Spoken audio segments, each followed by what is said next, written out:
할렐루야. 2022년 9월 14일 수요일 오늘의 양식입니다. 강물같이 흐르는 기쁨 성령감이 맘이라 정결한 맘 영원하도록 주의 거처 되겠네. 주님 주시는 참된 평화가 내 맘속에 넘치네. 주의 말씀에 거센 풍랑도 잠잠하게 되도다. 나의 생명 소생케 되는 성령이 하심이라.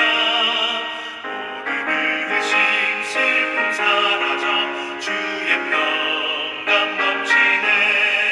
주님 주시는 참된 평화가 내 맘속에 넘치네. 주의 말씀에 거센 풍랑도 잠잠하게 되도다. 하늘에서 담비 내리고 햇빛 찬란함같이 우리 마음에 성령이 많이 주님 보내시리라.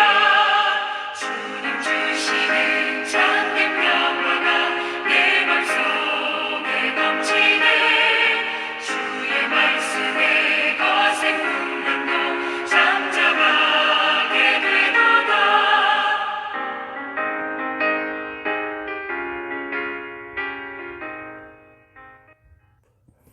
오늘도 주 안에서 복된 날 되기를 주님의 이름으로 축복합니다. 오늘 우리에게 주시는 하나님의 말씀은 에베소서 5장 22절에서 33절입니다. 아내들이여 자기 남편에게 복종하기를 주께 하듯 하라. 이는 남편이 아내의 머리됨이 그리스도께서 교회의 머리됨과 같으니 그가 바로 몸의 구주시니라. 그러므로 교회가 그리스도에게 하듯 아내들도 범사에 자기 남편에게 복종할지니라. 남편들아, 아내 사랑하기를 그리스도께서 교회를 사랑하시고 그 교회를 위하여 자신을 주심같이 하라. 이는 곧 물로 씻어 말씀으로 깨끗하게 하사 거룩하게 하시고 자기 앞에 영광스러운 교회로 세우사 티나 주름 잡힌 것이나 이런 것들이 없이 거룩하고 흠이 없게 하려 하심이라. 이와 같이 남편들도 자기 아내 사랑하기를 자기 자신과 같이 할지니 자기 아내를 사랑하는 자는 자기를 사랑하는 것이니라. 누구든지 언제나 자기 육체를 미워하지 않고 오직 양육하여 보호하기를 그리스도께서 교회에게 함과 같이 하나니 우리는 그 몸의 지체임이라. 그러므로 사람이 부모를 떠나 그의 아내와 합하여 그들이 한 육체가 될지니 이 비밀이 크도다. 나는 그리스도와 교회에 대하여 말하노라. 그러나 너희도 각각 자기의 아내 사랑하기를 자신같이 하고 아내도 자기 남편을 존경하라. 오늘 사도 바울은 에베소서 말씀을 통해서 교회란 어떤 존재냐, 교회란 뭐냐 이렇게 1장부터 설명하고 있었죠.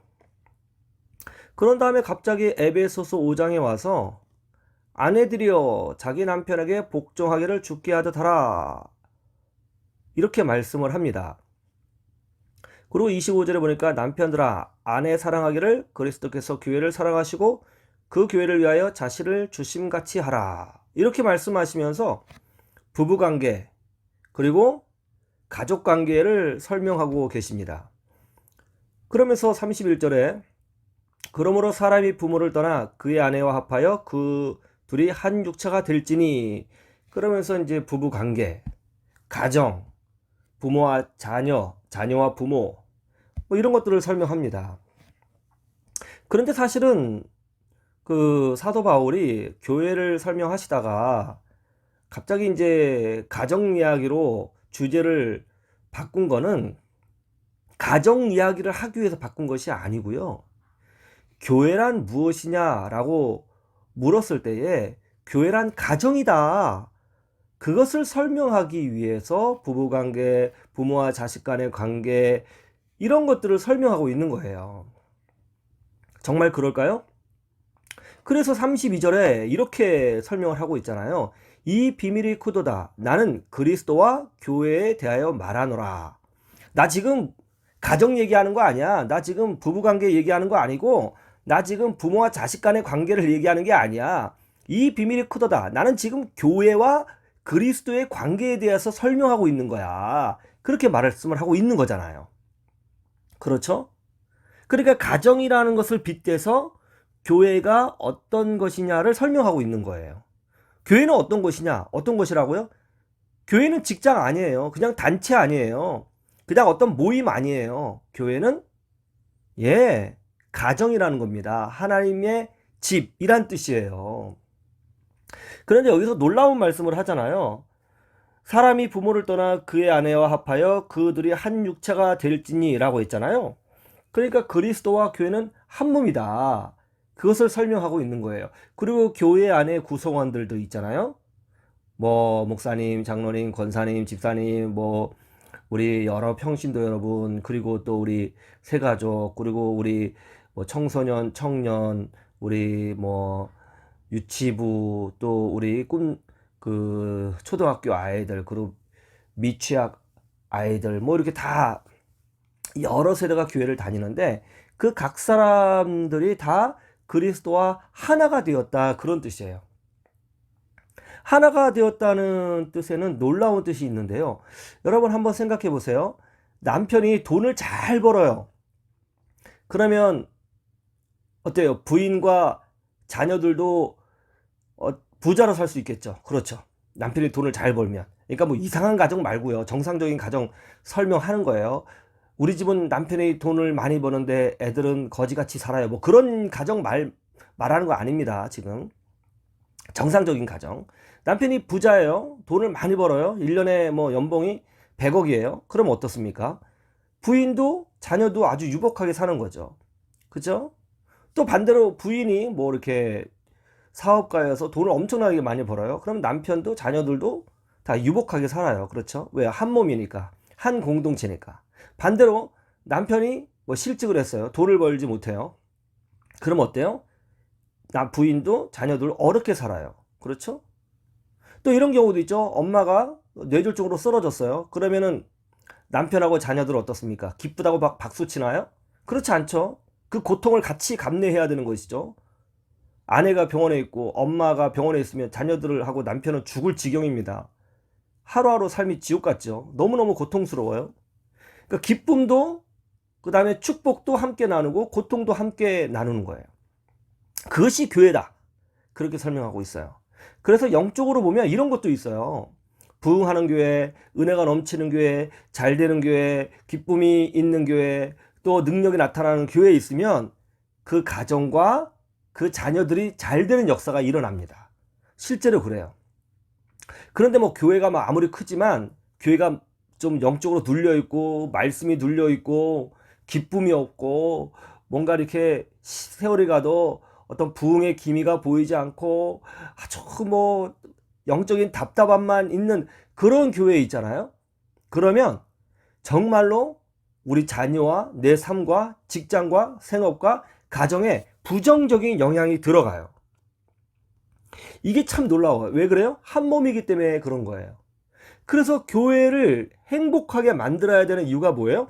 교회만 행복한 게 아니죠. 그 교회 구성원 모두가 그 행복을 누리게 되고 그 행복의 열매를 가정에서, 직장에서, 일터에서, 물질적인 부분에서, 영적인 부분에서 다 누리게 된다는 거예요. 그런데 교회가 눌려있고 교회가 아주 뭐 다운돼 있고 막 그러면 어떻게 된다는 거예요? 그 영적인 고통도 우리 성도들이 다 나누어질 수밖에 없다는 것입니다.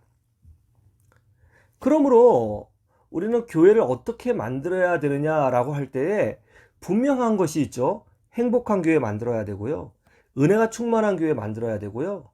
비방하고 뒤에서 수근수근거리고 부정적인 말에서 막 분란을 일으키려는, 절대로 그러면 안 되죠. 오히려 힘을 주고 위로하고 격려하고 기쁨이 넘치게 해서 우리 교회, 우리 공동체가 정말 주 안에서 행복한 공동체가 되도록 만들어야 돼요. 그러면 그것이 나에게 유익이에요. 그러면 그것이 우리 자녀들에게 축복이에요. 그러면 그것이 우리 생업과 직장과 일터와 모든 행하는 일에 형통으로 나타나게 되는 거예요. 오늘 성경에 그렇게 써 있는 거예요. 그러므로 사람이 부모를 떠나 그의 아내와 합하여 그 둘이 한 육체가 될지니. 예, 이제 하나가 된 거예요, 우리는요. 그래서 교회의 은혜가 넘치는 것은 곧 내 삶의 은혜가 넘친다 하는 이 원리를 같이 공유하며 살게 되어 있는 거예요. 그래서 이런 마음을 가져야 돼요. 우리 교회 내가 행복하게 만들자. 네, 한번 따라해 보세요. 우리 교회 내가 행복하게 만들자. 행복하게 만들자. 예, 맞습니다. 우리 교회 내가 행복하게 만들어야 되는 거예요.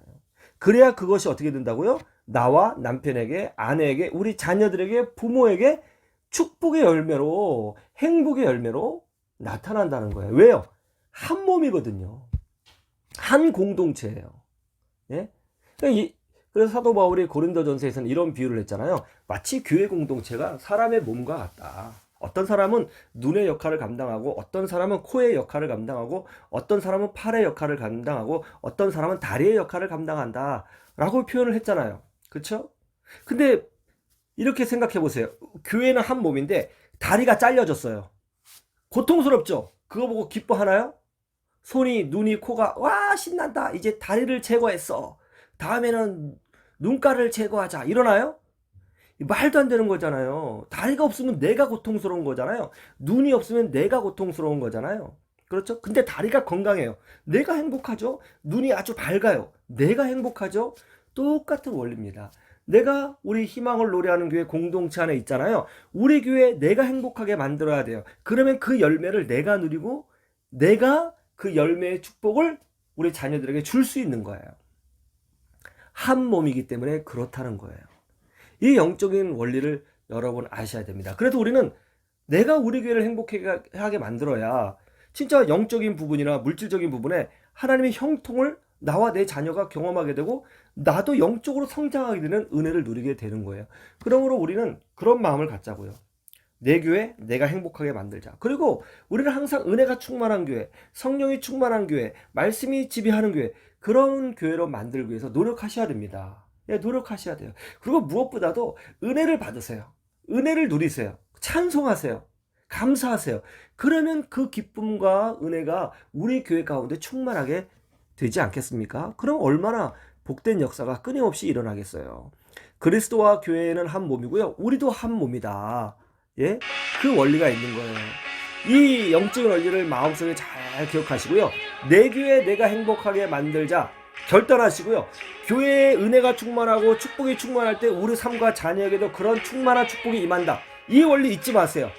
기쁨으로 주님을 찬양하면서 믿음으로 전진하고, 좀 어려움이 있고 힘듦이 있고 고난이 있지만 버텨보고 인내해보고 기도해보고 전진해 봅시다. 그래서 더 큰 하나님의 은혜를 누리는 우리 모두가 되기를 주님의 이름으로 축원합니다. 강물이 넘쳐나게 오 성령 하나님, 성령 하나님, 오늘 이 밤 우리를 새롭게 다시 새롭게 하소서.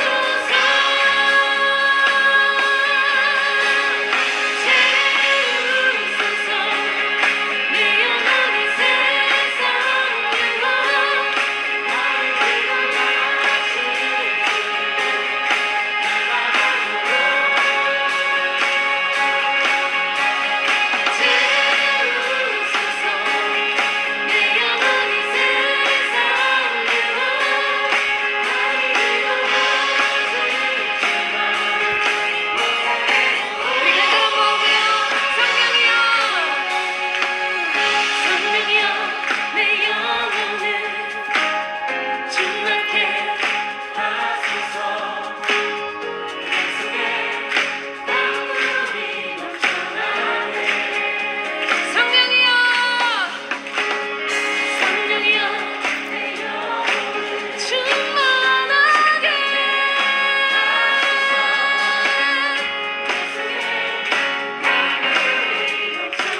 네, 이 메시지를 이웃에게 전해주세요. 기적이 일어납니다. 지금까지 삶의 희망을 주는 희망을 노래하는 교회 정경 목사였습니다.